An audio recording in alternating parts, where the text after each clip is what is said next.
بخمي ننبر زي كونسي نمنتاي ننبر زبل حطه نزبز حسب عب قوس زقتو زلو معناتي زدليكا زلو سي ايغو مقتال زي كونسي شادو انتجريشن يزدلي اتحقنيا نسا اندخونت كتكيد كلا ግን نتا نسا نفساسي كتقبلا تخبدا شو مخنياتو نسا تفلطا بتي بيرسوناي بتي ميك اب انت دا بتي قداماوي مننت طرح انت دا نفسها خدقرص اصنيحكا اتا ايغو ايدنتيفيكيشن اللي يازلنا ويكا بيرسونا معناتي زين كم نيام عين السبات نيغزا رسوم ناتنا ويكا ناتي تبلوم ناتي زبلوا ነገር حنت ነገር አይተውለው ምን ያ ايغو خا مقتال ايغو زي كونت كتر زلواسي ترانسند ياتقبل زلوا كل ነገር ገዲፍካ አጥራህ ንምርካ ብንተዳቱ ጎይ ጸኒሕካ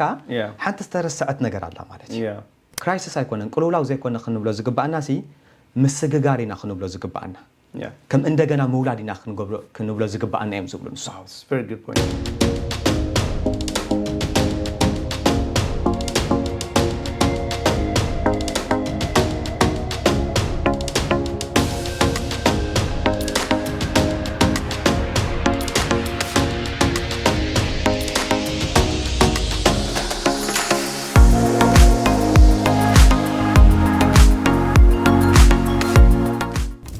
سلام كبرات تخطتين اي اوري انفستين انكو عبد السلام مصاحهم از مدب ويد ما ابزلو معنتي نكايدو مدب كل غزي اب علت حدن 15 مسناي سنلبونان اب كالي كوموتات عاود زلو مهور حونا عوت نكايدو بروجرامي مالتي سو مچم حدا خبتي قندي قلولاو زغاطمنا اب غله هيوتنا اب غله مدرخنا هيوتنا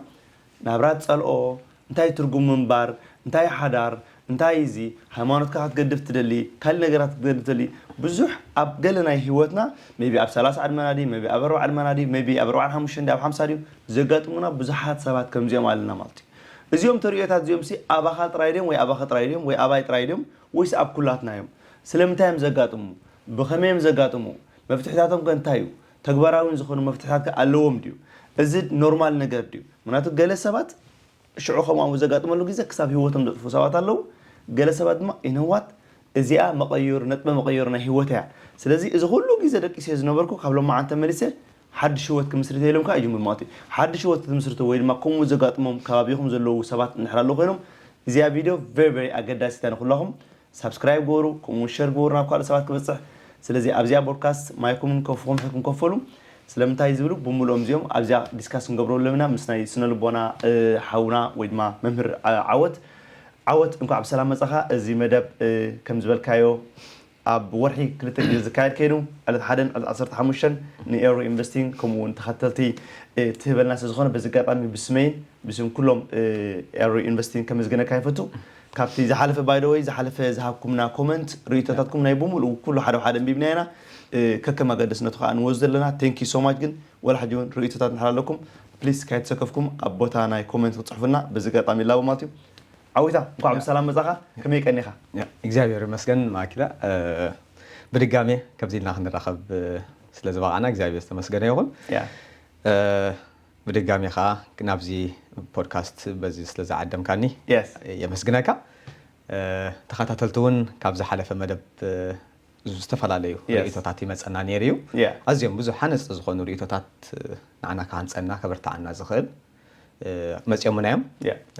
መዝጋጣሚ ኣዝያ ከመስግኖም ፈቱ Yes, and then thank you كتسلس زخون سباتون دويلون كم درخو بخا بزح مخنهم تاكايون بولكون سمعنيره منالبات كالي بولكي سبات كروخ بوديوم وي مخرديوم تدلم كميو وي تو ነገራት ተሎ of course تينات كانفورميشن تحديد على الديسكريبشن غرفو لمنا قال نشتي بزعباتي تو غلغلت نحر قلص كارنا مهناتو قال سبات كروخ بخا سلازدلي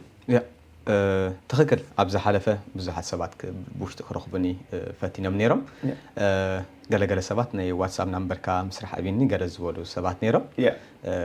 منالبات تحجي نقمط اغن تاز تكمل ازلو خي كونسلينج نما حبس تكمل استفلاليه بسناي individual counseling خون خل ني group counseling ابناي trauma خون خل ني stress and depression خون خلي ابناي marriage مسناي حدار اتعبابي حصاناتن زملكتون كونسلينج يهبه ስለዚህ በተነይ ዋትስአፕ ናምበር ገረም ከረኹብኒ ይخوليام ተነይ ፌስቡክን ነይ ዩቲዩብን ካ ተአድረስ ኣብ ታሕቲ ስለዘሎ ብኦገረም ከረኹብና ይخوليام Thank you so ነለማንቲ አርስቲ አትኩርና ነዛረቡን ዘሊ ኣብ ማከለ ዕድመ ዘሎ ቅልውላ ወይ ድማ ሚድ ላይፍ ክራይሲስ ዘሎ ኢና ንዛረብ ማለት እዩ ሶ ብዙሓት ሰባት ወይ ድማ ብዙሓት ናስ ኣብኡታት ፀገማት የጋጥመና እንታይ ትቐንዲ ተርእዮታት ንኣብነት ሂወት ፀልኣሉ ናብራ ፀልኣሉ ስድራ ቤትካ ፀልኣሉ ሓዳርካ ፀልኣሉ ሃይማኖትካ ፀልኣሉ ገለገለ ዘጋጥሙሉ እዚኦም እንታይ ወይ ካብኦም ዝኸዱ ከለዉ ድዮም ወይስ እዚኦም ጥራይቶም ቀንዲ ዘጋጥሙ ኣብ ሚድ ላይፍ ክራይሲስ ብትኽክል እዚ ናይ ሚድ ላይፍ ክራይሲስ ማእከላይ ዕድመ ቅልውላው ተባሂሉ ዘሎ ከምዚ ክልተ ገጽታ እዩ ዘሎ ክልተ ገጽታ ክብል እንከለኹ እቲ ቅልውላው ንረብሓን ንጥቕምን ኣውዒሎም ሓንሳን ናሓዋርን ሂወቶም ዝቕይሩ ሰባት ኣለው እቲ ቅልውላው በቲ ቅልውላው ሰጊኦም ንድሕሪት ተመሊሶም ኣብ ዘይፈትውዎን ኣብ ዘይደልይዎን ብምእታው ሂወቶም ዘበላሽው ኣለው ማለት እዩ ሕጂ እታ ቅልውላው ንብላ ዘለና ክልተ ዓይነት መልክዕን ክልተ ዓይነት ገጽታን ዘለዋ ከም ዝገለጽናዮ ሕጂ ቅልውላው ከብሎ ዝኽእል ሓደ እንታይ እንተዳኢልና ገለገለ ሰብ ኣትይዎ ዝጸንሐ ሂወት ትርጉም ይስእነሉ እሞ ሓዳሩ ክብትን ይረአ ሃይማኖቱ ክቕይር ይረአ ሃንደበታዊ ብዝኾነ ፕላን ዘይኮነ ቢዝነስ ክጅምር ትርእዮ ኢንቨስትመንት ንገዛእ ርእሱ ዌል ዲዛይንድ ብዘይኮነ መልክዑ ልክ ከምዚ ጋምብሊንግ ዓይነት ኣብ ቁማራዊ ዓይነት ነገር ብቐጥታ ከኣቱ ትርእዮ ሂወት ትርጉም ክስነሉ ክጅምር እንከለኻ ካብኡ ሓሊፉ ነቲ ባዶነት ናይ ሂወት ምእንቲ ክመልኣሉ ኢሉ ወይ ከዓ ካብኡ ንምህዳም ከም ሓደ ኮፒንግ መካኒዝም ንምጥቃም ኣብ ዝተፈላለየ ሳብስታንስ ኣዲክሽን ናይ እፀ ፋርስ ናይ ኣልኮል ናይ ፖርኖግራፊ ኣዲክሽን ንገዛእ ርእሱ ኣብ ከምኡ ከኣቱ ትርእዮ ማለት እዩ the worst part እሱ ጥራሕ ዘይኮነ እቲ ምልክታት ወይ ከዓ እቲ ከምኡ ዓይነት ቃንዛታት ክስከመሉ ኣብ ዘይክእለሉ ደረጃ ምስ በፅሐ ኢቨን ሱሳይድ ዝፍፅም ሂወቱ ዘሕልፍ ውሑድ ቁፅሪ ይኮነን ካብዚ ዓይነት ምልክታት እዚ ተበጊሱ ማለት እዩ ስለዚ ማዕረ ክንዲዚኦም ዓይነት ቅልውላዋት ወይ ከዓ ሳዕቤናት ከኽትል ዝኽእል ዓይነት ቅልውላዊት ናይ ማእከላይ ዕድመ ቅልውላው እንተደኣ ብትኽክል ብውስልነት ክመሓደር ወይ ከዓ ክንወስለሉ ክንፈትሖ ተዘይክኢልና ማለት እዩ ጽቡቅ ሶ ናብቲ መፍትሕታት ክንመጽእ እንዲና ቅድሚ ናብቲ መፍትሕታት ምምጻና ግን እዚ ተጠንቅታት ወይ ድማ እቲ ሳዕቤናት እዮም ኢልና ኣለና ማለት እዩ ጀነራሊ ግን ማእከላይ ዕድመ ቅልውላው ማእከላይ ዕድመ ክንብል ከለና ወይ ድማ ሚድ ላይፍ ክራይሲስ ክንብል ከለና እንታይ ማለት እዩ ሕስራ ቢልካሲ እንታይ ወይ ዘድ ኖርማል ድዩ ባህርያዊ ድዩ ኣካላዊ ድዩ መንፈሳዊ ድዩ እንታይ እዩ ብኸመይና ክንገልጾ ንኽእል ትክክል ኩሉ መዳያዊ ኢልና ኢና ክንገልጾ ንኽእል ኩሉ መዳያዊ ኣካላዊ ስነልቦናዊ መንፈሳዊ ኸ ብተመሳሳሊ ምክንያቱ ኣቐዲምና ክንገልጾ ከም ዝፈተና ኣብ ዝሓለፈ ክፋል ዝተወሰነ መልክዑ ደይና ነርና ወዲ ሰብ እዞም ሰለስተ ነገራት ኣለዎም ንብል ኣለና ኣካል ነፍሲ መንፈስ ኣለዎም ንብል ኣለና እዚኣቶም ከዓ ነናቶም ዕላማ ነናቶም ጽምኣት ኣለዎም ኣካልና ዝጾምኦ ነገር ኣለዎ መግቢ እንተደኣ ረኺቡ ጥዑይ ዝኾነ ኣመጋግባ ስርዓተ ኣመጋግባን ስርዓተ ኣነባብራ እንተደኣ ረኺቡ ጥዑይ ኮይኑ ክቕፅል ይኽእል እዩ ኣካልና ነፍስና ከዓ ምሩፃት ዝኾኑ መግቢ ናይ ኣእምሮ መፅሓፍቲ ሓሳባት ኣተራጉማና ንገዛእ ርእሱ ጥዑያት እንተደኣ ኮይኖም ናይ ነፍሲ ጥዕና ንሱ እዩ ምክንያቱ ናይ ነፍሲ ጽምኣታ እቲ ጽሩይ ዝኾነ ጥበብ ስለ ዝኾነ ማለት እዩ መንፈስ ከዓ ኣለና መንፈስ ከዓ ንገዛእ ርእሱ እንታይ እዩ ዝጸምኦ ነገር ኣለዎ መንፈስ ዝጸምኦ ከዓ እቲ ሕብረት ፍቕሪ ምስ ፈጣሪኡ ሕብረት ክገብር ብዓብዪ ምስ ፈጣሪኡ ሕብረት ክገብር ይደሊ እዩ እዞም ነገራት እዚኣቶም እንተደኣ ከይረኸብናዮም ከይዕገብናዮም ኣብ ሂወትና ንማለስ ተሃሊና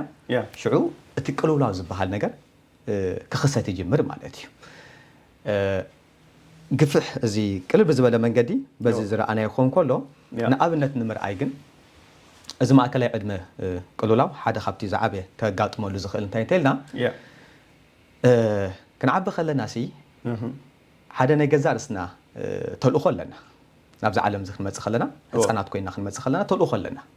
ፐርፐዝ ኣለና ብዘይ ፐርፐዝ ኣይተፈጠርና ተልእኾ ኣለና ፃውዒትና እውን ኣለና ሕጂ ነቲ ፃውዒትና ነቲ ተልእኾናን ንምፍፃም ተባሂሉ ከገልግሉና ኣብ መስርሕ ሂወትና ዝተዳለዉ እዞም ናይ ሕብረተሰብ ኣለውና ማሕበራዊ ክብርታት ኣለዉ ቤተሰብ ክኾኑ ይኽእሉ መሓዙት ክኾኑ ይኽእሉ ቤት ትምህርቲ ክኾኑ ይኽእል ሃይማኖታዊ ትካላት ክኾኑ ይኽእል ሕጂ ንሳቶም ፕሮሚስ ይኣትውልና እዮም ምክንያቱ انت دا تماهيركا انت دا تمرعيخا حدار تدا غيركا قطباو زخونه حارነት انت دا تغاناصيفكا ابز لعل درجه انت دا بصحكا شعوخا منبار ترجم ترخبلا تباهلنا سي زياتهم اندا سمعنا يمنا عبينا زمرلنا بغب يزمرلنا مبصعاون اتولنا بقى سخدا غارنتي بقى انت دا سمارت خوينكا بتمرتين وفقت دا خوينكا بقى وديك لها كمزي هيوتكا ططح زخون عينتي بالمالتي يا زياتهم تقبلنا يوم حجين ننوح جزان نبرينا ندام مالالسنا يوم ابو امرنا كم ايدنتيتي وسيدنا يمنا نخيت زي حاجتا زحلفه زبلنا يا ايجو ايدنتيفيكيشن ويكا بيرسونالنا زحلفه جلسنا يعني حجي مسوم ايدنتيفايد كخوني جمر مالتي يس اتوم اب هيوت كغلغلوني ويكا منغدي لزحسبكم سي ذا اند غير خواس دم جمر حجي the means كخون زغبوس the means became the end مالتي اتوم كغعزنا اب هيوت كطقمنا إلنا زنطرنا يوم نهيوت نيمو داتا علامات نسوم جينا نوستو واو حجي نهيوت نيمو داتا علامات نسوم جينا تراوسيدنا يوم اتا نهيوت علامات نهيوت ترجمن كا كابوم كنسئنو نجمر حجي انتاي عينت حطو يفطروا لمالتي تسب اخيل واداتا هيوت سزيا اخيل واداتا هيوت سزيا اوكي تمرتي ودي سراح يزلخو ماكينا غزي يلخو مورجيج اتي يلخو حدار غير له اوكي اخي الواداتا هيوتس زياده زبل حتو يبلو مالتي حجي ني متى حتو خن لعلو نجمر ني هلونا حتوتاتن اتني موداتا ني ترجم من بارس انتاي زبل حتوتات قال مسؤول لعلو يجمروا مالتي واو سو نحرقبو ترديكا كمون كلهم تخطتنا نحتر ديما باي ذا واي اب كومنت بقدام حن صبطي سبات صحافه حدا تخطل نيرو ام نيكست منالبات كنزارب لنا خمرس لنا سبات بزي قدس كابي مسيخا بزي قدس نابي كم تخيل إذا قدس تبل RST أمشيرو نتاع قبرالن انتهي نابي خيلالن الكلام حسوا لك أمبر بتمسا بزي قدس بالنيرو by the way thank you so much تاعكم من صحفكم كلهم تمريتهم صحفكم so نحرقوا بوتر ديكا كنا عبوا خلنا زنجرنا وين ما زوهابنا له وتصبون معهم كتير مالتي نعملت تصبون حروسينا حرارة تغيرك نبران تغيرك تمرتن حرارة كل طول أنا خم إذا ما تيجي نحرق at some point مستنا وشتخا زي سام عن حركينوس كتحتت أب جمر كالو من بار ترجم تنالو شعور تقولوا لا زبالنا عن توي كله تي مثل أكسب هو كم متفائي مس مالتي تخكل أبا حجين نعم نمرقاد زياتهم عزيهم تقمتيهم إذا ممكن توصل صنحنا تقمتيهم متجن زيهم مسالة إنه هيوتهم أتوم مسالة إتاتني هيوت أتوم نمود داتني هيوت علامة خنقبرهم كلنا التشجير زفت أرزله شو نقول زلنا مالتي مخنياته كابتا وشت أو زخون ناتنا من النت نوت أصل زلنا يو كاب مجمرتا نفسنا ندار خبنا نفسنا ندخلنا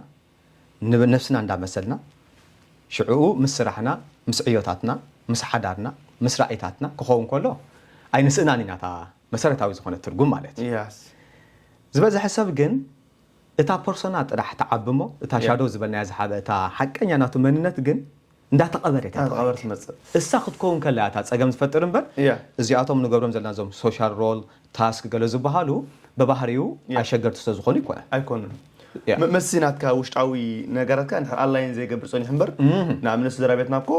ከም ዝበልካዮ نحر بصحهم نابونا حدارهم نابقل نحر بصحهم ساسا زغن تعمل قدام they're very happy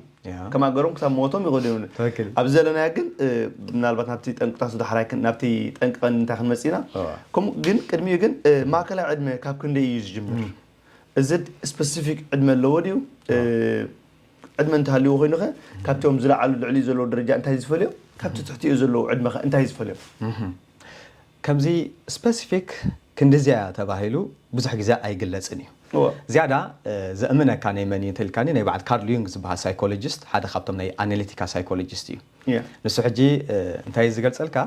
almost نود سبع عدمة تدعيلنا ياتي ناي لايف سبان زولون تدعي كساب 7 عامات قليمش كسوسا 8 أوكي أنا ركسب 8 كساب 8 أوكي أو تدعي ناس almost 35 تنسي فرقنا تخون على مالتي 35 تدعي ناس فرقنا تخون على مالتي هجي biological عدمة راح يكون عزوز بتخكل معناته عن طبيعة كنقل صفتنا نيرنا أكلاوي ني نفسي ني منفسي زعبا خالو بحلي استسكم كاي حلافند ዘለኻዮ ሃዋህው ህይወት እዚያቶም ብምሎም ሳይኮሶሻል ኢምፓክት ፋክተራት ኣለዉ ንዑ ዝጸልዎ ማለት እዩ ሕጂ ሓንቲ ስፔሲፊክ ዕድመ ወላ እኳ ተዘይበልና ሬንጅ ንውሰድ ተባሂሉ ግን ካብ ክሊ ዕድመ 33 ኣትሒዙ ጀሚሩ ዘሎ ክሳብ 45 ዘሎ ዕድመታት ብብዝሒ ዝረኣየሉ ማለት እዩ እቲ ናይ ማእከላይ ዕድመ ቅልውላው ተባሂሉ ዝግለጽ ይኹን ዳ እምበር ኣብ እንጥላሕ ግን ዝድምደም ኣይኮነን ኣብ ነፍሲ ወከፍ 7 ዓመት ዝኾነ ሳይክል እንዳካይድና ንኸይድ ካብ መጀመርታ ዓመት ክሳብ 7 ዓመት ዳርኢናየን እሰን ወሰንታ ዓመታት እየን ሽዑ 7 ዓመት ወዲ 14 ዓመት ዝኮና 21 ዓመት 28 35 እንዳበልና ክንከይድ ከለና ኣብ 7 ዓመት ከም ዝና ኢኮኖሚ ሰርክል ሲስ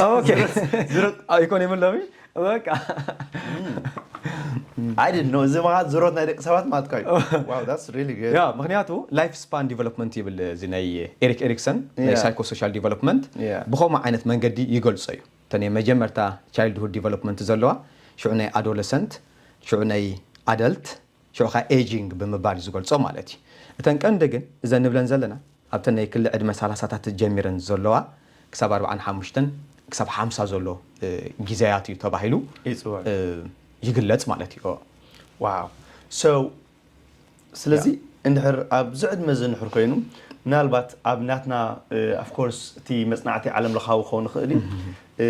ኣብ ናትና ማሕበረሰብ ብፍላይ ናትና ማሕበረሰብ ኤርትራዊ ወይ ድማ ሓበሻ ብሎም ዝካተሉ ቻነል ዝኾነ ኣብ ናትና ክምለስ ከሎ እቲ ቀንዲ ዘጋጥሞም ዘሎ ዕድመታት ይኹን ወይ ካብ ተመክሮኻ ድዩ ወይ ካብ ዘምሃርካዮ ድዩ ወይ ካብ ትሪኦ ድዩ ብዙሓት ትሪኢኻ ኣብኡታት ኣይኖት ሞር ተጠቃዕቲ ዘለዉ ወይ ኣብ ከመናት ዕድመ ዘለዉ ብዓቢኻ ኣብ ጓልን ወድን ሓደ ድዩ ትሪኦ ኦኬ ጽቦቴ እታ ናይ መጀመርታ ናይታ ሕብረተሰብና ዝበልካዮ ክንብል ንዓ ቅድሚ ምራይ ወይ ሓጻር ናይዚ ዓለም ለኻዊ ዝኾነ ገጽታ ናቱ ክንርኢ እንተ ደኣ ፈቲና ድሕሪ ቀዳማይ ኩናት ዓለም ድሕሪ ካልኣይ ኩናት ዓለም ዝያዳ ደቂ ሰባት ብምንታይ ክጥቅዑ ጀሚሮም ብፍላይ ዶክተር ቪክተር ፍራንክል ሓደ ካብቶም ናይ ኤግዚስቴንሻል ሳይኮሎጂስት እንታይ ዝብል ንሱ እቲ ዝዓበየ ሕማም ናይ ዘመን እዚ ኤግዚስቴንሻል ቫኪዩም ይብል ኢሉ ዝገልጾ ናይ ህልውና ባዶነት ናይ ህልውና ቅልውላው ማለት እዩ እቲ ዝዓበየ ሕማም ኮይኑ ዘሎ እንዳነበርካ ዘይምንባር ማለት እዩ እንዳነበ ያ ምክንያቱስ ዕጋበት ዘይብሉ ትርጉም ዘይብሉ ማለት እዩ ዛስ ዋይ ወላ በየነ ሃይል ኣብ ዝኾነ መጽሓፉ ዝሓለፈ ኣልዕልካ ነርካ በየነ ሃይል ባይዘይ ብጣዕሚ የስፈቶ መጽሓፍታቱ ብጣዕሚ የንበበየ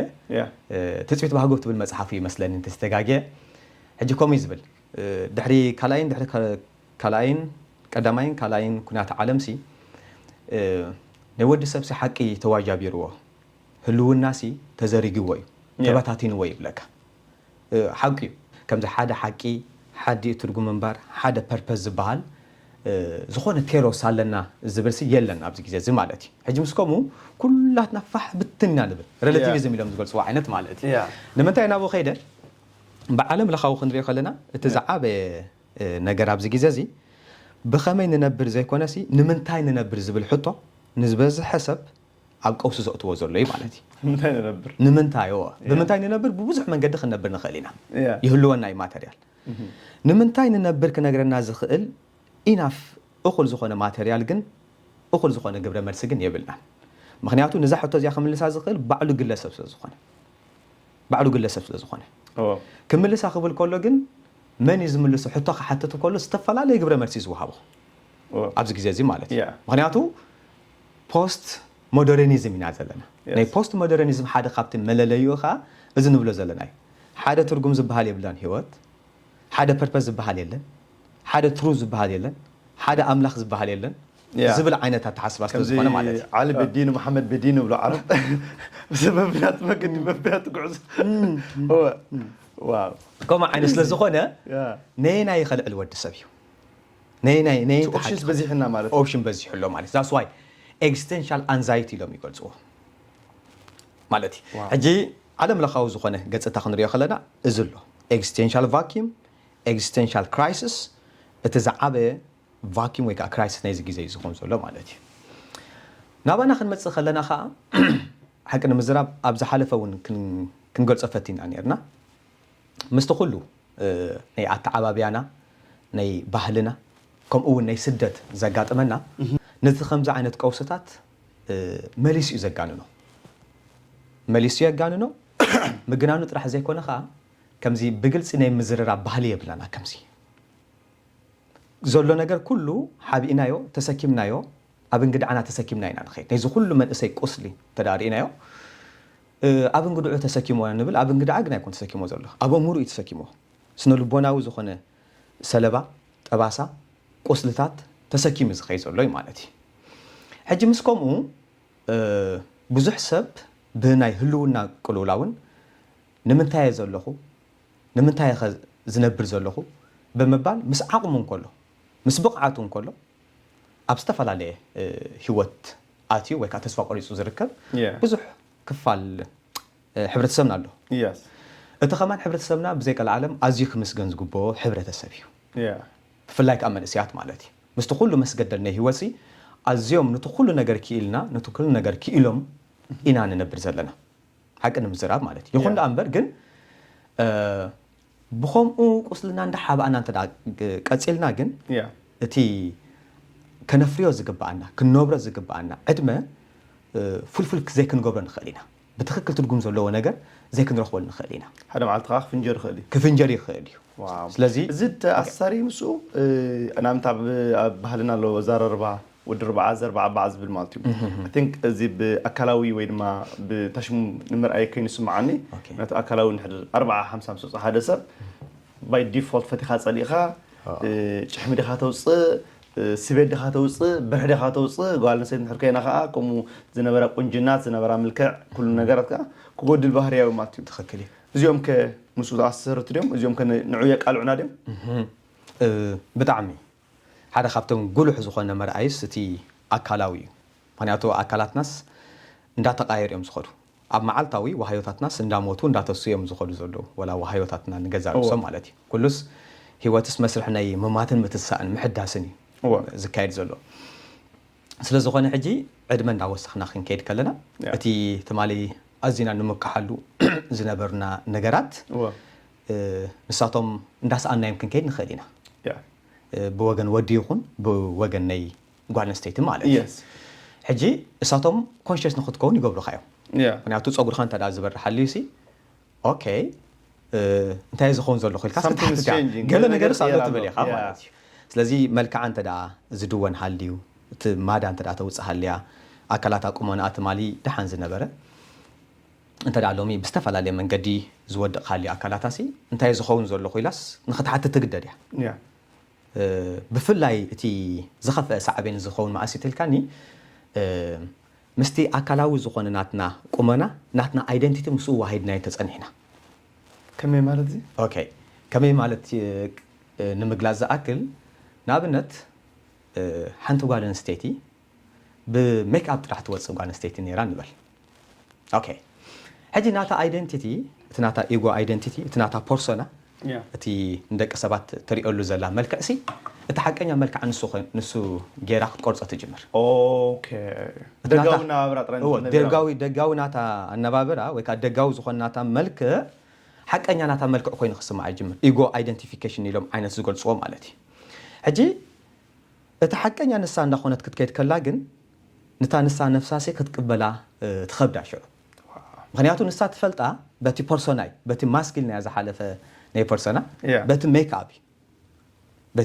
በቲ ልባስ ወይ ከዓ በቲ ዝግበር ዘሎ ነገር እዩ እዚኣቶም ሕጂ እንዳወደቑ ከይዶም እሞ ከዓ ኣዝያ ምስኡ ተጣቢቓ እንተ ነይራ ብዘይ ሜክኣፕ ክትቃሳቕስ ኣብ ዘይትክእለሉ ደረጃ ትበፅሕ ማለት እዩ ብዘይ ሜክኣፕ ክትቃሳቕስ ጥራሕ ዘይኮነሲ at the end of the day ናብ ሰርጀሪ ናብ ምብፃሕ እውን ክትከይድ ትኽእል እያ ወረገ ብዙሓት ኣብ ሰዓት ዝሲ ዳርጋ ዛኣርጋ ያለዋ እንትበልካ እውን ወይ መልክዕ እንድባርሽል ዳርጋ ሰርጀሪ ገይረን ገለ ነገር ግን እሱ ግን ገዛ ምስ ከደት ቤና ምስ ኮነት ትርጉም ዘይብሉ ትረኽበሉ ግዜ ኣሎ ማለት እዩ ሕጂ ንሱ ኢና ንብል ዘለና እታ ናይ ሚድል ኤጅ ክራይሲስ ሕጂ ሓደ ካብቲ ከጋጥሞ ዝኽእል እንተ ደኣ በቲ ግዳማዊ መንነት ጥራሕ እንተ ደኣ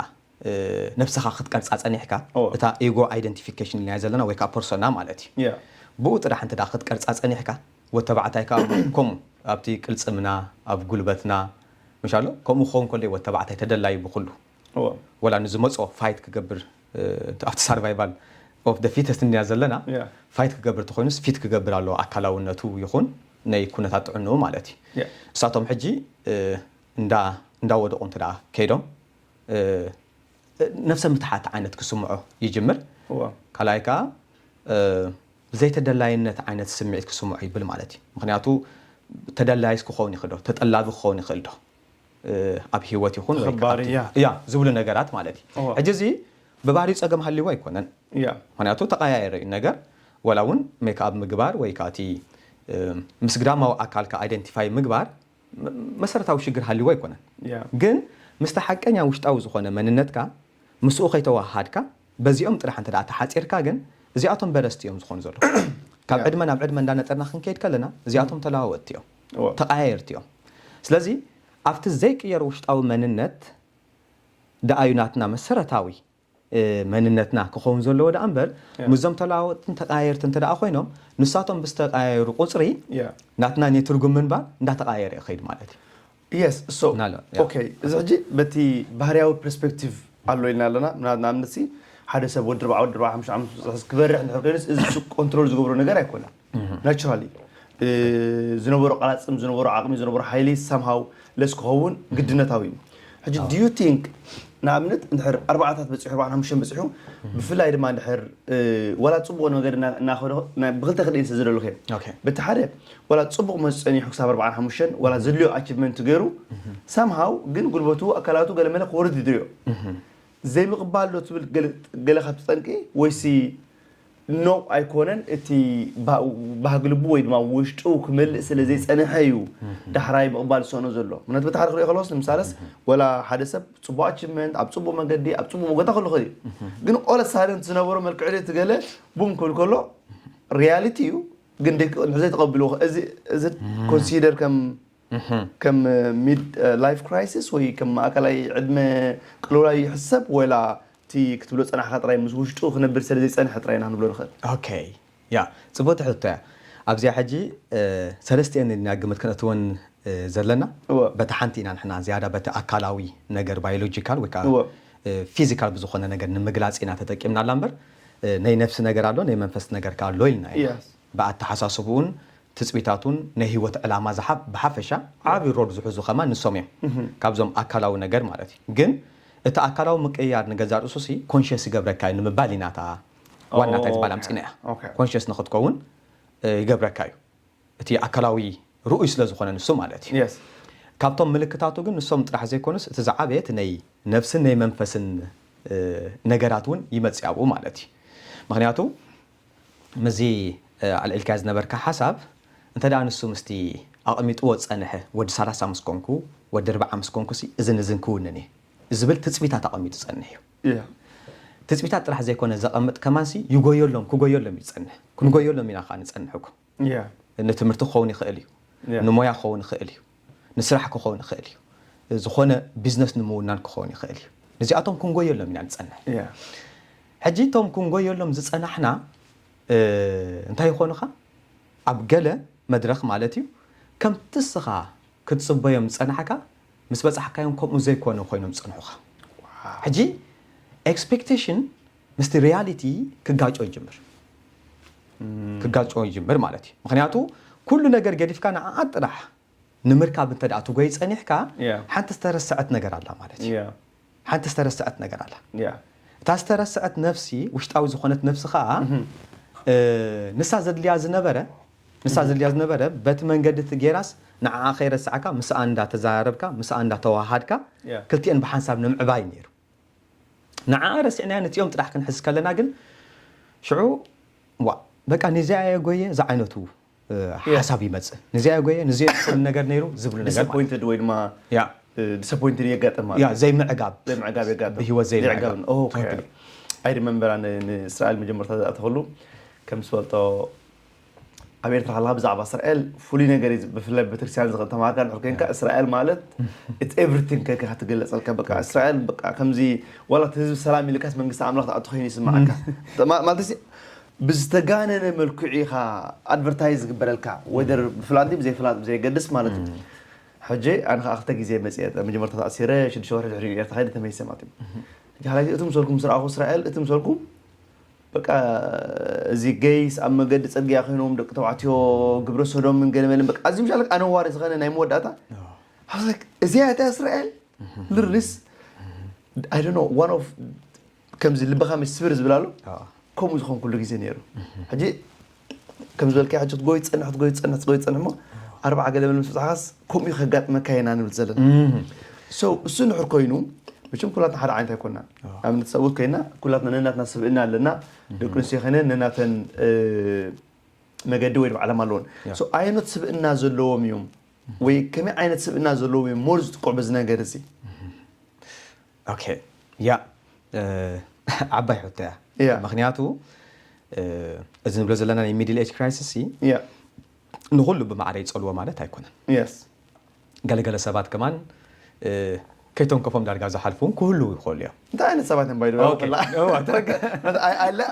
ዝኾነ ሰብ ጀምጃ ሰብዓ ዘይደሊ ሰባት እዚኦም ዓይነት ሰባት ብፍላይ ካብ መጀመርታ ነፍሶም እንዳዳመፁ ዝዓበዩ ዓይነት ሰባት ወይ ከዓ ከምኡ ንኸዳምፁ ዕድል ዝረኸቡ ነፍሶም ኮይኖም ክዓብዩ ንሳቶም ኮይኖም ክዓብዩስ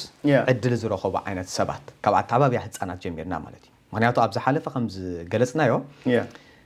ናይ ህፃንነትና ኣዝዩ ወሳኒ ብፍላይ 7 ዓመት ማለት እዩ ምክንያቱ the preconscious age ተባሂለን ዝግለፃ ንሰን ኣብቲ ግዜ እቲ ብዙሕ ሕልምታት ነይርና ምክንያቱ ከይሓፈርና ኢና ንሓልም ሽዑ ኣቦይ ክታይ ባልከ ይብለኒ ኣደይ ከምዚ ከይትብለኒ ኣይንብልን ኣብቲ ግዜ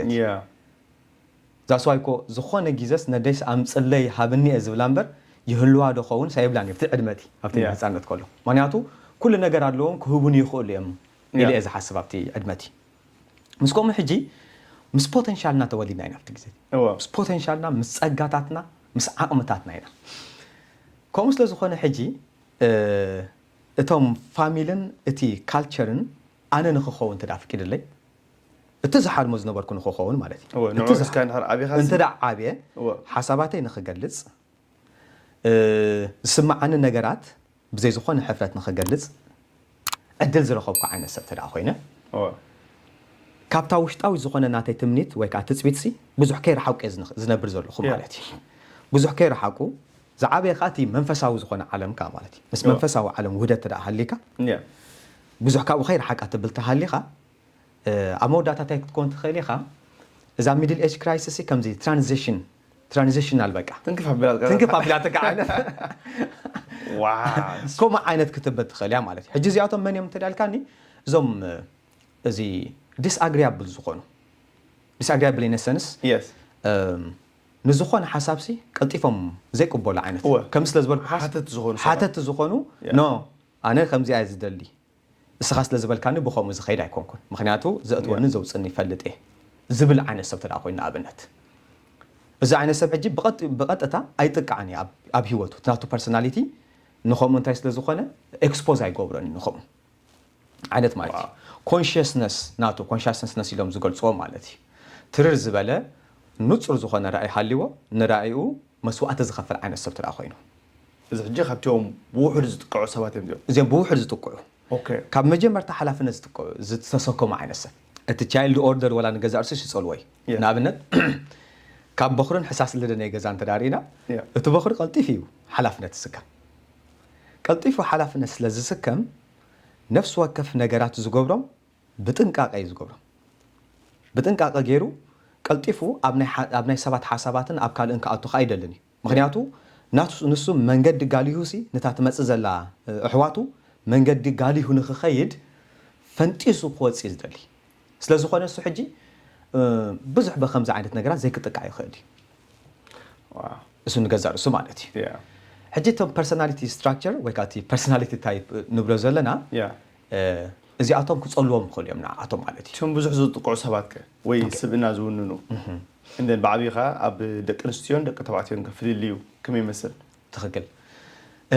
ካብቶም ኣዝዮም ዝጥቅዑ ኣብ ከምዚ ኣግሪያብል ዝኾኑ ሰባት ናቶም ፐርሶናሊቲ ንዝኾነ ናተይ ዝብልዎ ነገር ዘይብሎም ብዝኾነ ዝመፀ ሓሳብ ዝመፀ ፍልስፍና ዝመፀ ስነ ሓሳብ ዝቕበሉ ዓይነት ማለት እዩ እዚኦም ከምዚኦም ዓይነት ሰባት ንፋስትና ብዝነፈሰ እዮም ክኸይዱ ዝፀንሑ ምክንያቱ እገሌ ከምዚ ኢልዎ ኣብዚ ከምዚኦም ዓይነት እንታይ ዝበሃል መፅሓፍ ኣንቢበ ኢሎም مسنا وشطاو عالمهم كي وهادو نزخون حسابات زرعملو سبات مالتي زين كم نيام عين السبات ናይ ገዛ ርእሶም ናትና ወይ ከዓ ናተይ ትብሎም ናተይ ዝብልዋ ነገር ሓንቲ ነገር ኣይትህልዎም እያ ሕጂ ሶሪ ናባኸላ ንብል ኦኬ go ahead no because እንታይ ደምጽ agreeable ሰባት the most sweet ዝኾኑ ሰባት እዮም okay because ኣነ I don't know ምናልባት ከፈላለየኒ ኢለ ገጋ ትረዲት ካለውኒ agreeable ዝበሃሉስ ለምሳሌ ኣነ ናተይ መንገድ ኣለኒ but at the same time I don't want to be ናይ ሰባት ክምልሰሎም ወይ ገለ ክብል አይደልኒ ዝኾነ እንተ ኢሎም ኦኬ ለጥራይ ዝሓልፈሎም ግዜ ኣሎ ኦኬ ሕጂ I don't like to be agreeable ከሆነ አይደልኒ ግን እቶም unconscious ዘሎ ሰባትን agreeableን is it the same it's not the same right okay ጽቦቲ ፍልሊ ኣለዎም ብልከ ከምዚ ዝበልካዮ ሕጂቲ extremity range ዘሎ ሕጂቲ ናይ ኣብቲ ናይ personality trait ክንመጽ ኸለና personality structure ክንመጽ ኸለና extremity ኣለዎም ማለት እዩ በጣም agreeable ተዳ ኮይኑ ንዝኾነ ነገር ዝመጽ ሓሳባት ዝቕበል ዓይነት ጥራሕ ክኸውን ከሎ ይባል yes ወላጂ LGBTQ መጽሲ ዝቕበል ሰብ ማለት እዩ ዓይነት ክኸውን ከሎ ናይ ገዛ ርእሱ identity ናተይ ዝብሎ purpose ራእይ ዕላማ ህይወት ዘይብሉ ንዝመጹ ነገራት ናይ ምቕባል ልዑል ዝተጋለጸ ዓይነት ሰብ ክኸውን ከሎ ንምባል እምበር agreeable to some extent ወሳኒ ከማን ጥዑይ ዝኾነ ስነ ልቦና ንኽህልወካ እውን የብል እዩ ብጣዕሚ disagreeable ተኮይንካ ኸ ተነጽሎ ክጋጥመካ ክእል እዩ ግን እዚኦም ክንብል ከለና ፊት ክገብሮም ዝኽእል ዓይነት ስራሓትን ዓይነት ታይዝባ ላይፍ ስታይል ግን ኣለዎ ንኣብነት ማናጀር ክትኮን ተኮይንካስ ሓደ ካብቲ ክራይቴሪያ ወይ ከዓ ሓደ ካብቲ ናቱ ፐርሶናሊቲ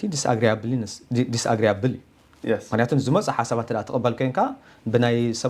ሰባት ርእይቶ ጥራሕ ትኸይድ ተኮይንካ ክትብል ትኽእል እያ ካብኣቶም ሓሳባት ተቐቢሉስ ኖ ኢሉ ግብረ መልሲ ክህብ ዝኽእል ተኮይኑ ግን ሓደ ካብቲ ናቱ ተሽሚሙ ማለት ኳሊቲ ስለዚ ትኽእል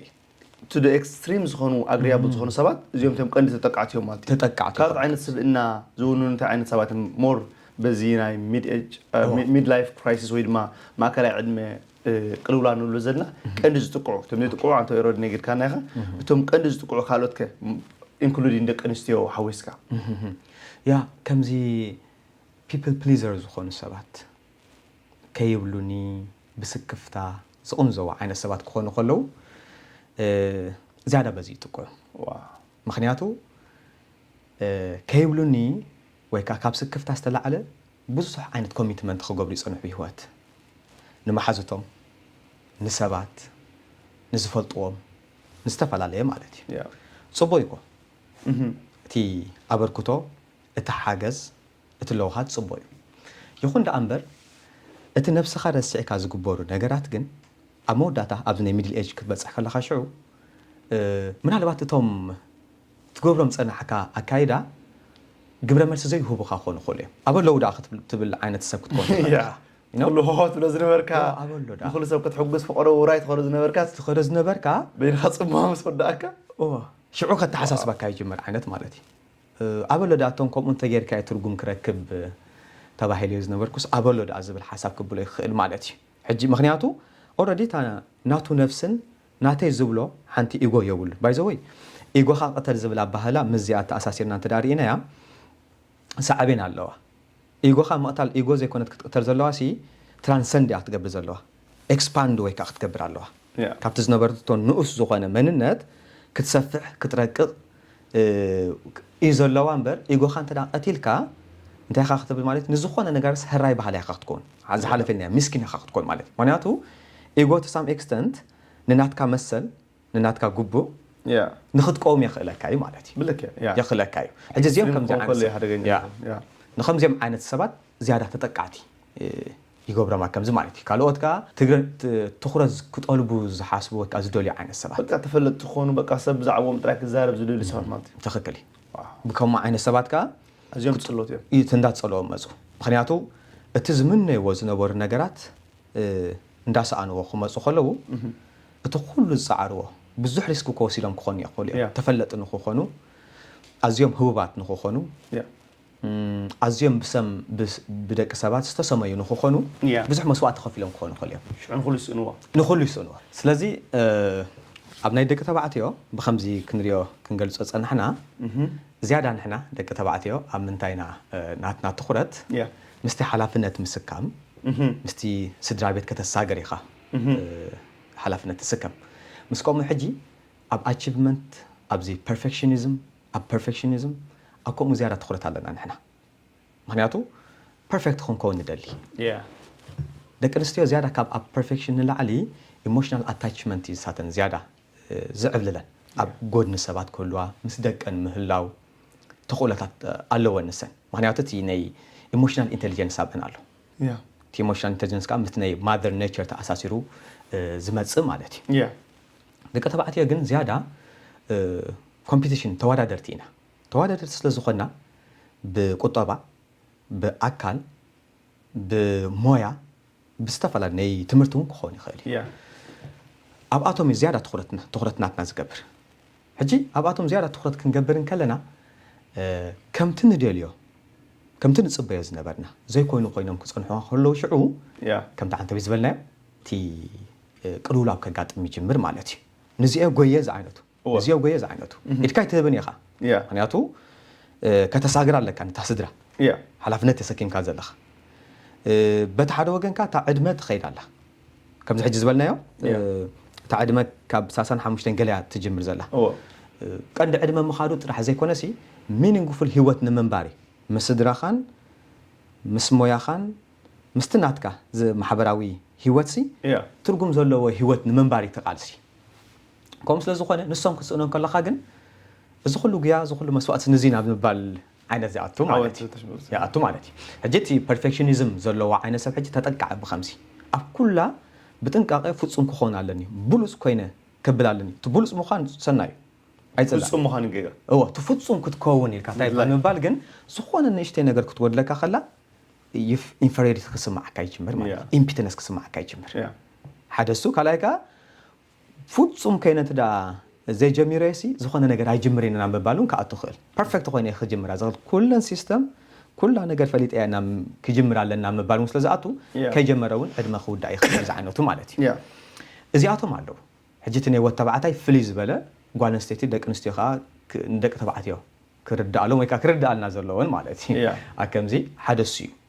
لازم توتبعتي أي زارو ولوني مخنياتو خزارو ولتجميرو با وتبعتي نداسا ودن ديخا سبعين ديخا زيام سلزخون حجي ني سبعي كأنزه أوش تجير ويز خيد سلزخونه زخونه خود الكل حجي قلت فقر شو كبل خلا بحدار أبنت هندبت كحدر يجمر كسر راح زي كونه ولا هندبت ون صدرو جديفو وكحدارو جديفو نابكال خيد خالي ني وتبعتي زرعيو زرعتكم مالتي تنكتات مالتي كابت حدار وصاي حدارو كفاتحون يخالي أكم مخنياتو نت كرايسيس كم شنفت غير يوسدو اتقولولاوكو ناب حدا مدرخنا هيوت كساغرنا يكون مصيرو زي ما لقنا يو بارتنر هيوت ناس لزولسي استرسع كفالنا هيوت ناس لزولو مسؤول نخنراخبي تي ملكتات مصيرو حجس ريزالت نايز حلف ووصيت نايز حلف زمصانا تخكلي وصيت ناتوس لزخونه حجي بتز مصخايوس كيتقصلي زبلنا زولو حجي داس واي حجي كم ايشو جينا نلعلو زلنا بفلاي من اسيات ابناتنا عدمن ابز عدمن زلو كمخا من اسنان زي ما اكل عدمه زبها زلو بحفشه مالتي نعنا هذا وارنينج نعنا ملكتات يبنا له مالتي معناته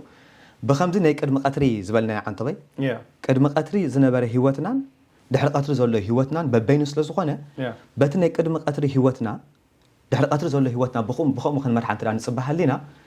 كابزي كمز عينت عالم كمز عينت قلولاو بزح عين ملطنينا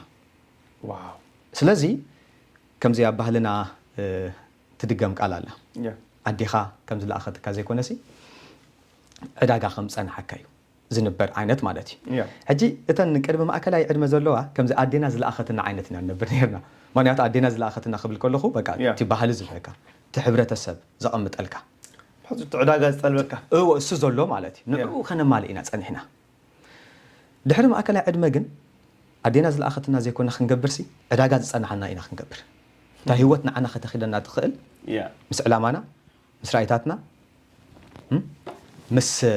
متكلاتنا هيوتنا مس منفساوي علامانا كخيدو زخلو authentication كحتى yeah اتحققنا نحن خوينا خنقصل دو ويس حجون كمتي قدم حجه حبابي إنا زحلفنايو نتماسسلنا خنبر عينت مالتي حجز انت انا كم ملكتنا انا كم حدا عبي عدلي opportunity نا وستو that's why تا غلغله سبات كم بعد كارلوينغ نو كرايسيس ايكون انقلولاو زي كون خنبلو زغبانا سي مسغغارينا خنبلو زغبانا كم እንደገና መውላዲና ክንብሎ ዝግባአና እዮም ዝብሉ ንሱ very good point by the way ክቡራት ተኸታተልቲ ሰማዕትና ካብዚ ክብሎ ጸንሐ መምህር ዓወት ወይ ድማ ዓወት ሃውና እቲ ቀንዲ ጠንቅታት ጎል ጸንሐ ምናልባት እስከ ከምዚ ዘጋጥሞም ትፈልጦም ሰባት ወይ ድማ ንባዕኻ ንባዕልኻ ንሕር ዘጋጥመካ ሃልዩ ኮይኑ ፕሊዝ ኣብ ኮመንት ጻሕፉ እንታይ ዓይነት ትርኢታት መናቱ ካለ ሰባት መታ ክመሃሩሉ ማለት እዩ so ቀጽልና ዓወታ ከም ዝበልካዮ እቲ ጠንቅታት ርኢና ያለና تسعبينون كسب هوت كات طفال تقل درجة يبصحيو بتحدو وجن كات عاوي خات كيرول تقلي خا حجز له زربا جبراو زخنة مسرحتات ويد ما جبراو زخنة مفتحتات ناتو أنت هيك جبر زلوا قدامي نخوم زقات مم سبات وينو أكو مزلوا درجة أنت هي ما معك كام نركب وين أنت هي تخبروا كم ناي سايكولوجيست مهور وين ما ناس البنا بزحات سبات سلطن بزحات سبات بقول كي بجروب تقبروا بزحات كجات مخاسر زخلو هذا سبسي نعمل نايب سخات ترس إنوات استولى زي الخاص هيجات من اللو أنت يلوس أنت هي مفتحتاته أنت هي ما معك كام يا حنتي كيز سرحنا يعني را أبزي كونسيلينج كهب كله خسي يا أبعد سبب كله حنت كيز أقعد مثلا مزت أساسي رو مالتي مسكب مزت أساسر أما كان عد معنا تاني على تاجوارن ستيتي يا حجز زخانة بين يسمع إمبيتنس يسمع بادونة يسمع مالتي بادونة كسمع عم يجمرة أنت أخذ تقبل تجمر ديناك تقبل تجمر نتو بادونة تاو سميت يا كالتيفا بزخانة خد حبسه ناب زخانة أتياسي كاب أخذ هادم مالتي تفتن نسا حجي ما أكل عدمة يا زلا عدمة تاتا نقول نستيتها اتبهلنا ونايف كذا الكاني تاخون كزي تمرقوي انتي خوخين كي كساب حجي تصني يحكي زبلو تاع بالالو كابو نمملات الى بقطه انتي تحز عركي تحز بزح كيف لطط تصنيحات عركي ناي زخونه ادكشن زلو وسب كوين يصنح مالت نس والفتات زلو كوين يصنح اتولفتات مهلاو من ما يمثل انا في جيزتي مخنياتو نسا كابت زلاتو اتياتو زلاك انزان نهلونا بادنتن كوصا ازخر زخونه سب رخيبه له خيلا اتياتو زلا امو داتا جن كمزي تاي كلا مدا جمير نسو ني بورنوغرافي ولف كوين صنيح تودي ني بورنوغرافي ولف كوين مصنيحه رياتون سمعاتون زي تفلت عينت صيوف فيديو تاعتي خطري جميرة مسو مالتي كوميلا مصر كتري مسو مسجمرت قبل بايكونتن نتسب فتياتا اتي خاب مجمرتا علما ون غيرا يكونتن بلان غيرا يكونتن كانزا نتي هلوناوي بادونتا ما انت خاو خنا غفايلا كم حدا كوبينج ميكانيزم يتطقماتلو زبزح غير زقات مسوس زخونه اكم زي مالتي اكم زم ساعتوت ግን فيلينغ اوف جيلت خصما جميرنا مناتو هوتا أزي خط عسى تخرج نبرت كده تخكلني خمسة يكون منفسخ خو أصاي جمر بس هاي ما نتايخون مسحلنا أخذ بقى استجمر مالتي again كما أنا سمع لسمع أنا برا كابون مهدام جات مقام ني جات كتوس الجميرة مالتي ما نياتو خبطك أنزان مهدام كذا أنا كنت الدنيا روح كم تعتن دا جبرت أمور داتا النفسات السنة بحذيره أي مرأة سحيتها قال أبزخون ريهابيليتيشن سنتر آتيا أبزخون ريهابيليتيشن سنتر آتيا بسنكتي نمجم مرتاز النبرة كان زان بفواس لازم أتوتو أمورة أمور سحيتها أبحد ريهابيليتيشن سنتر رخيبها نمجم مرتاجيزة أبي وتزير الساعة نتمالتي ستا نمجم مرتا كلينت يعني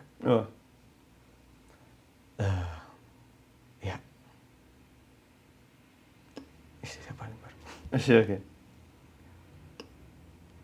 مودة ريهابيليتيشن سنتر نفسها أمور أسحيتها أبتني رهاب سنتر انتينا نبلو مالتي ني عمره حكمنا حكملو نسنا عمره طعنا حكملو ابو اتي اصني حتى مالتي نمجمرتا غيزي كلينيكال زخونه كيزات نمسرح ابو زخدنالو غيزيتنا تاريخ تايز بعد ركبه مالتي شعو كاب منتاي تبغيسا سلمنتاي اكو اتي اغللنا خنرا خلنا تناتا نحنا تمهارين نرنافت غيزه تبتخكل كونسيلينج كلينيكال سايكولوجي براكتس نمغبارينا خينا كم ذا عينت كيزات كوين صنيح مالتي كابتن هلونا بادونتني ماكله ادمه كم حدا ساين كم حدا ملكت ناب حدا هيوت كنطر ወይ كنا تحققኛ ህይወትና ንምምላስ ዝመጽ ምልክት ደአምበር ካብ ስንፍና ዝተላዕለ ጥራሕልና ወሲድና ንዕኡ ንምፍዋስ ኣብ ዝተፈላለየ ናይ ነፍሰ ምትሓት ናይ አዲክሽን ወይ ካ ሓዳርካ ገዲፍካ ናብ ካልእ ምኻድ ናኮማ አይነት ውሳኔታት ክንበጽሕ ወይ ካ ክንአቱ የብልና ንዝብል so ካልእ ዘር ኤኒ by the way I'm so sorry to hear ናይዛ ትላጻናኻ ሰብ ወይ ተሽሙ I think ብዙሕ ዘጋጠም ነገራት ይኮሙ ትዛዓበኻ እቲ ጸገምካ ከም ዘልካ ዛዓበየ ኩብራት ተኸተልት በዝጋጣሚ ሓን ጸገም ንሕረጋጢማትካ በቲ ዘጋጠመካ ነት ጸገም ብገርካ ተትሐል ትኽእልኒኻ ካል መፍትሒ ትትሻለካ ድሕር ማይ ሓነቃትካስ ማይ ገርካ ተሐውት ትኽእልኒኻ so you have to ከተንፈስ ዲኻ ሓንሳብ ዳቆ ዳህ ትልደለካ ማለት ካል አሁታ እንታይ ያሎ ከገብርዎ ዘለዎም ነገራት ትክክል ያ ሰለስተ ነገራት ከነቀምጥ መኸዲና ከም ዘጂ አቀድምና ዝገለጽናዮ pain ወይ ካ suffering እዚ ፓርት ናይ ህይወት ቃንዛ ያ ቃንዛ ስቃይሲ ሓደ ክፋል ናይ ህይወት ናሃድሞሉ ዘይኮነ ሲ ሓላፍነት ተሰኪምና ንዕኡ ያ ንቃሎሰ ነገሪ ንቃሎሰ ክሳብ ዝኾነ ብፍላይ ኣብና ማእከላይ ዕድመ ካብይ ከም ዝመጸና ብዝተፈላለየ ቁስልታት ዝመጸና ከም ምዃና ኣብ ግምት ነእቱ ናትና ፎልት ናትና ድኽመት ጥራሕ ዘይክኸውን ይኽእል እቶም ተቐቢሮም ዝነበሩ ነገራት እዮም ሕጂ ከይተረድኦም ዝወፁ ዘለዉ ህይወትና እቶም ብንእስነትና ከለና ንኣሽቱ ከለና ተቐቢሮም ዝነበሩ ሕልምታት ንሶም መውፅእ ስኢኖም እዮም ሕጂ ዝተንፍሱ ዘለዉ መውፅእ ስኢኖም የተንፍሱ ስለ ዘለዉ ኩሉ ግላዊ ገበን ወይ ከዓ ግላዊ ድኽመት ጥራሕ ጌርና ክንወስዶ ትኽክል ኣይኮነን በኣይ ምክንያቱ እቶም ተቐቢሮም ዘለዉ ክወፁ ከለዉ ሲ ናብ ዝለዓለ ንሕና ንምዃን መንገዲ ኸርኢና እዮም ዝወፁ ዘለዉ እዮም በርክ ጎድና ጥራይ እውን ኣይኮነን ጎድና ጥራሕስ ኣይኮነን ማለት እዩ እቲ ሕጂ እቲ ከምዚ ዓይነት ቃንዛ እቲ ከምዚ ዓይነት ቅልውላው ክንርኢ ከለና ብቐጥታ ምስ ናይ ገዛ ርእስኻ ድኽመትን ምስ ናይ ገዛ ርእስኻ ነብስኻ ምውቃስ ዘይኮነሲ ኦኬ እንታይ ስለ ዝጎደለኒ እንታይ ዝኸውን ዘለኹ እቶም ምልክታት እቲኦም እንታይ እዮም ንምንታይ ላይ ተበጊሰ ነይረ እንታይ ከጎዲልኒ ዘሎ ዝብል ሕቶታት ኢና ክንሓትታ ዘለና ከምኡ ማለት እዩ ስለዚ እዚ ንምባልካ ናይ መጀመርታ ክንስከማ ዘለና ሓላፍነት ሪስፖንሲቢሊቲ ምስካሚ ሪስፖንሲቢሊቲ ተሰኪምና እዛ ናይ ማእከላይ ዕድመ ቅልውላው ናብ ናይ ገዛ ርእስና ረብሓ ናብ ናይ ገዛ ርእስና ሙሉእነት ናብ ሙሉእነት ንምብጻሕ ማለት እዩ ኢንዲቪጁዌሽን ኢሉ ይገልጾ ካርል ዩንግ ሓደ ዝተረስዐ ፓርቲ ናይ ህይወትና ስለ ዘሎ እቲ ሓቀኛ መንነትና ናብ ፀሓይ ብርሃን ንምውፃእ እቲ ኣብ አንኮንሽስ ኣብ ስውር ውነ ተኸዚኑ ዘሎ ናብ ኮንሽስነስ ናብቲ ንቑሕ ዝኾነ ውነ ናይ ህይወትና ናብኡ ንምውፃእ ኢና ንሕና ክንፅዕር ዘለና ማለት እዩ ንዕኡ ክነውፅኦ ትደኣ ኮይና ከዓ ሓላፍነትና ክንስከም ዘለና ሓላፍነት ተሰኪምና ናብቲ ኣብ ውሽጥና ዘሎ ቃንዛ ናብቲ ኣብ ውሽጥና ዘሎ ቃንዛ ኣብቲ ስውር ውነ ተሓቢኡ ዘሎ ስነልቦናዊ ቃንዛ ቁስልታትን ሰለባታትን ናብኡ ኢና ክንኣቱ ዘለና መካ ንዕኡ ኣቮይድ ምግባር ዝብል ሓንቲ ትርጉም ንዕኡ ኣቮይድ ምግባር ዝኸፍአ ፔን ከምፃልና ይኽእል እዩ ሕጂ እውን እንዳታለልና ኢና ህይወትና ክንብል ማለት እዩ ስለዚ ኦተንቲኬሽን ብቕንዕና ነፍስኻ ምቕባል ብምልኣት ከምታ ዘላታ ምቕባል ኣክሰፕታብላንስ ማለት እዩ እሱ ሓደ ካብቲ ዝዓበየ መፍትሒ እዩ ማለት እዩ ካልኣይ ምስታይ ዝባል ከነ እንተዳ ተኣሳሲርናያ ዝበዝሐ ግዜ ምስ ምንታይ እዮም ዘልዕልዋ ምዝ ናይ ተመን ገይሮም ዝገልፅዋ ኣጋጣሚታት ኣሎ ዝተወሰነ ዕድመ ምስ ከደሲ ቆርቦት እንታይ ይገብር እዩ የራግፍ ይቕይር ቆርቦት ማለት እዩ ምክንያቱ የኣድግ ስለ ዘሎ ከም ብሓድሽ ክውለድ ስለ ዘለዎ ማለት እዩ ከም ብሓድሽ ክህነፅ ከም ብሓድሽ ክውለድ ማለት እዩ ከም ብሓድሽ ክውለድ ተደኣ ኮይኑ እቲ ነዊሕ ግዜ ተሰኪምዎ ዘሎ ቆርቦቱ ክቕረፍ ክኽእል ኣለዎ ሓድሽ ኮይኑ ክወፅእ ትደኣ ኮይኑ ንሕና እውን እቲ ሒዝናዮ ፀናሕና ክቕረፍ ክኽእል ኣለዎ ከም ብሓድሽ ክንወለድ ተዳ ኮይና ንናትና ራእይ ንናትና ዕላማ ንናትና ተልእኾ ንናትና ፃውዒት ናይ ህይወትና ክነብር ተኾይና እዚኣቶም ክቕረፉ ከለዎም ዘም ሒዝናዮም ፀናሕና ማለት እዩ ሕጂ ንሳቶም ክቕረፉ ከለዉ ከዓ ግድን ቃንዛ ክስማዓና ምክንያቱ እቲ ኣካል ናትና ኢልና ተሰኪምናዮ ፀናሕና እዩ ዝቕረፍ ዘሎ ሕጂ እቲ ነዊሕ ግዜ ንጎየሉ ዝነበርና ዕላማ ናይ ህይወት ኢልናዮ ሒዝናዮ ዝነበርና ኣካል ናትና እዩ ሕጂ ዝቕረፍ ዘሎ ስለዚ እንታይ ዝብለና ዘሎ እቲ ሓቀኝ ተሓደሲ ዝብለና ዘሎ ማለት እዩ ስለዚ ከም ኔጌቲቭ ጥራይ ዘይኮነስ ንሕደሰሉ ግዜ ማለት ግዜ በቃ ኦፖርቹኒቲ ጌና ንውሰዶ ከም ኦፖርቹኒቲ ጌና ንውሰዶ ማለት እዩ እታ ካልአይቲ ካብቶም ተቀያየርትን ጊዛውን ተለዋወጥትን ዝኾኑ ነገራት ንላዕሊ ትራንሰንድ ንግበር ልዕል ንበል ማለት እዩ እቶም ዝረኣዩን ዝጭበጡን ዘለዉ ከም መሳለጢን ከም መንገዲ ህይወት ጌና ዳ ንውሰዶም እምበር ናይ መወዳእታ ትርጉም ናይ ህይወት ናይ መወዳእታ ትርጉም ናይ ህልውና ካብቲ ልዑል ዝኾነ ነገር ንኽንረኽቦ ኢና ክንብገስ ዘለና እዚ ማለት ኣብ ውሽጢ እቲ ሓዳር ተደኣ ኮይኑ ኣብ ውሽጢ እቲ ሓዳር ዝህበና ትርጉም ኢና ክነናድ ዘለና ስራሕ ተደኣ ኮይኑ እቲ ስራሕ ጥራሕ ዘይኮነሲ ንሱስ ከመይ ገይሩ ምስቲ ናተይ ዕላማ ኣጣሚረ ምስቲ ናተይ ናይ ህይወተይ ማለት እዩ ናብ ትርጉም ዘለዎ ነገር የናድዮ እዩ ሕጂ ሃይራርኪ ካብ ዝኾነ መንገዲ ኣብ መወዳእታ ነቲ ዘለዓለማዊ ዘይቅየር ትርጉም ከመይ ገይረ ምስኡ ክወሃድ ኢልና ክንሓስብ ዘለና ኣብኡ እንተዳ ክንገብር ክኢልና ወላ ዞም ዝረኣዩን ዝጭበጡን ዝነበሩ እንተዳኸሙ ወላ እኳ እንተተቀያየሩ እቲ ናይ ህይወትና ዕላማ ኣብቲ ዘይቅየር ጌርና ስለ ዘለና ትርጉም ናይ ምርካብ ተኽእሎታትና ኩሉ ግዜ እንታይ ይኾን ማለት እዩ ጋረንቲ የለዎን ጋረንቲ ምክንያቱ እሱሲ እቲ ቀፃልነት ክህልዎ ክእል እዩ ፕሪንስፕል ስለዝኾነ ማለት እዩ ስለዝኾነ ተስፋ ገብር ብዙሕ ተማሃርት ንክኾኑ በዚ ኣጋጣሚ ቴንክዩ ያ ቀፅል ድሕሪ መወዳእታ ትብለሎ ኮይኑ ቀፅል ያ ትኽክል ምስኡ ተኣሳሲሩ እቶም ንዓና ትርጉም ክህቡና ዝኽእሉ ኣብ ሂወትና እዛ ማእከላይ ዕድመ ንኸምኡ ንኸተፍልጠና ወይ ከዓ ንኸምኡ ኣብ ርሆት ንኸትበና እያ መፅያ ብኸምኡ ዓይነት መንገዲ ኢና ንገልፃ ሲግማን እዚ ካርል ዩንግ ደጋጊመ ዝልዕሎ ዘለኹ ዝያዳ ብዛዕባ ንሱ ስለ ዝዛረብ እዩ ንዑ ሕጂ ኢንዲቪጁዌሽን እዩ ዝገፆ ዘድልየካ ዘሎሲ ኢጎ ምቕታል ዘይኮነሲ ሻዶው ኢንቴግሬሽን እዩ ዘድሊ ባህላ እዩ ነታ ተረሲዓ ዘላ ምስኣ ክትወሃሃድ እያ ምድላ እዩ ምስታ ተረሲዓ ዘላ ሓቀኛ መንነትና ምስኣ ክንወሃድ ትደኣ ክኢልና ኢና ዝያዳ ትርጉም ክንረክብ ንኽእል ኣብ ሂወትና እዩ ስለዚ ብክልተ ነገር ንሪአን ሓደ እታ ተረሲዓ ዘላ መንነትና ብሓቀኛ መንነትና ናብኣ ክንመለስ ምስኣ ክንወሃሃድ ምኽኣል እቲ ካልኣይ ከዓ ካብ ነብስና ወፂና ከዓ ልዕሊ ነብስና ዘሎ ኣካል ምስኡ ክንወሃሃድ ምፍታን ማለት እዩ ዘይርአ ካብቲ ዝርአስ ናብቲ ዘይርአ ማለት እዩ ካብዚ 3 ዳይሜንሽን ዓለም ናብቲ ኤም ዳይሜንሽን ተባሂሉ ዝግለጽ ዘሎ ማለት እዩ ካብቲ ግዙፍ ዓለም ናብቲ ረቂቕ ዓለም ክንሳገር ወይ ከዓ ክንስጉም ተደኣ ክኢልና ሂወትና ኩሉ ግዜ ትርጉም እንዳረኸበት ዘይነፅፍ ኢላ እንዳኾነ ክኸይድ ክእል እዩ ማለት እዩ እንተዘይኮይኑ ግን ንዓኣ ፈሪሕና ነዛ ፔን እዚኣ ፈሪሕና እንተደኣ ሓፂር ውሳነ ንውስን ሃሊና ሕጂ ወይ ከዓ ሰልፍ ኢንፌሪዮሪቲ እንተደኣ ስማዓና ሃልዩ ብናትና ድኻም ብናትና ሕምቀት ጥራሕ ዝመፀ ኮይኑ ስማዓና እንተደኣ ሃልዩ ግን ተመሊስና ኢና ናብ ባርነት ክንምለስ ሕጂ ክንምለስ እንተደኣ ኮይና ከዓ ናፍታ ዝነበረት ቀውሲ ኢና ክንኣቱ ማለት እዩ ስለዚ ካብ ባርነት ግብፂ ብናይ መፅሓፍ ቅዱስ ናይ ባርነት ግብፂ ምሻሎ ካብ ባርነት ግብፂ ንወፀላ ግዜ ሕጂ እዚኣ ካብ ባርነት ግብፂ ወፂናሲ ኣብቲ ምድረ በዳ ሲና እንክልል ክንብል ኢና ሕጂ ምክንያቱ ንከነኣን ንምእታው እቲ ሂወት እቲ ዕላማ ስለዚ ናብ ከነኣን ንምእታው ግድን ምድረ በዳ ሲና ክንሓልፍ ክንክእል ኣለና እዩ ስለዚ ናብቲ ከነኣን ዝተሰመየ ራእይና ሓቀኛ ሕልምና ሓቀኛ ትርጉም ምንባር ናብኡ ንምብፃሕ ግድን ኢና እዛ ናይ ማእከላይ ዕድመ ቅሉላ ክንሓልፋን ክንሰግራን ዘለና ማለት እዩ የስ ኣብ ተመሳሳሊ ግዜ እታ ናይ ከነኣን ካብ ዘልዓልከ እቶም ኣብ ናይ ግብፂ ዝነበሩ ስሌቨሪ ወይ ድማ ባርያ ኩሎም ሞይቶም እዮም ስለዚ እቶም ሓደ እዮም ኣትዮም በር እቶም ባርያ ዝነበሩ ይኮኑ ኣትዮም ትክክል ስለዚ እቶም ሓድሽ ተወለዱ እዮም እቶም ሓደሽቲ ብሓድሽ ተወለዱ ክንዓቢ ንሕር ከይናስ እቲ ዘሎ ናትና ዝነበረ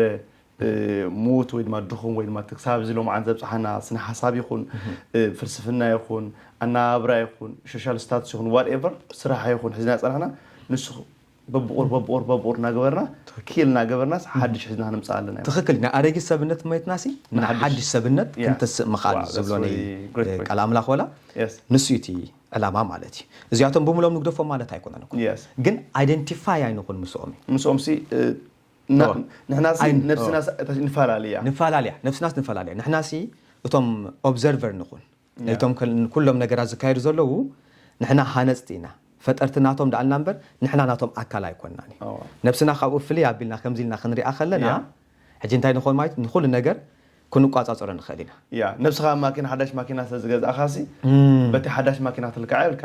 ማኪና ሲምፕሊ ሓዳሽ ትኹን ኣረጊት ትኹን ሓንቲ ዕላማ እያ ትግዛእ ንቐልጢፍካ ንኽትበፅሓላ ናብ ነገራት እያ ትኽክል ስለዚ ንስኻ ዋና ማኪና ወይ ድማ ማኪና መሳለጥ ኢልካ ንሕር ዘይሓሲብካ ኣነ እኮ ዋና ማኪና ኢልካ ንሕር ናታ ስእሊ ናታ ገለመለ ኣብ ኩሉ ትኸይድና ኣለኻንካስ ቤዚክሊስ ኣታችር ኮይንካ ኣለኻ ምሳ ሳምሃው እታ ማኪና ንሕተሰይራሲ ክስበር ኢኻ ትመንነትካ ብምሉእ ሲ ክስበር ኢኻ ትትርጉም መንባርካ ብምሉኡ ክስበር እዩ ማለት ስለዚ እንታይ ኢና ንብል ዘለና ካብኡ ዲታች ንግበር ንላቐቕ ፍቕቕ ንበል ነብስና ሲ ካብኡ ፍቕቕ ነብላ ኣብዚ ኮይና ንርኣያ ኣብዚ ኮይና ንቋጻጸሮም ንዕኦም ማለት እዩ ኣብዚ ኮይና ክንቋጸሮም ተኽኢልና ትንፋስ ክንረክብ ኢና ትንፋስ ተደኣ ክንረክብ ክኢልና ካሽዑ ናብቲ ዝለዓለ ትርጉም ናብኡ ጥራሕ እንዳማዕደና ምስኡ ጥራሕ እንዳተዋሃድና ንሕና ደኣ ንዕኦም ንገዝኦም እምበር ነይቶም ነገራት ባራዩስ ኣይንኸውን ኢና ንሕና ማለት እዩ ቴንክ ዩ ሶ ማች ደጊመ ምናልባት ኣብ ካልኣይ ኣብ ሳልሳይ ፕሮግራምና ኣብቲ ናይ ዕለት ሓደ ክንራኸብ ኢና ደጊመ ብስመይን ብስም ኩሎም ተኸታተልትን የመስግን ዓዊታ so it's very great discussion I learned a lot ብዙሕ ተማሂረ ብዙሕ ሓሳባት እውን ወሲደ ማለት እዩ ስለ ተስፋ ገብር ንሕር ከምዚ ነገራት እዚ ጠቂምኩም ከዓ ናብ ካልኦት ሰባት ሸር ግበርዎ ሓሳብኩም ርኢኹም ከዓ ትተሳምዑሉ ጻሓፍሉ ዘይተሳምዑሉ ጻሓፍሉ so it's okay to be disagree sometimes مش كل ما عاد نساهم مع كنا ابتدي سام على صديق نساهم معه تصغي بالماضي دقيقه ثانك يو عاوت حاوي سلت ذهب كان تمرت سلت ذهب كان استمروا نمزغن مالتي تسفا قبرك بزغاطام ብዙ ተማይሮም ኮኑ ማለት ثانك يو ማኪላ በድጋሚ በዛ አይነት አርእስቲ ክንራኸብ ስለዝኻልና ደስ ይብለኒ ሓሳባትና ከምዚ ንሕብረተሰብ ክጠቕሙ ዝኽእሉ ነገራት ካብ መሃብ ድሕራይ ንብለና ብዝያዳ ንዓና ሃናፂ ክኸውን ዝኽእል بخمسة عينة حساب أكم زبل كايس بخمية تريو زبلو حطوات انتداها اليوم بغض صالون نعم ندابرها نخن كيد نخلينا مالتي yes thank you so much كلهم كبرات تخطط سلة تجيزهم سنة دمسهم أبكالي فيديو ويبكالي مدرخ رخبنا باي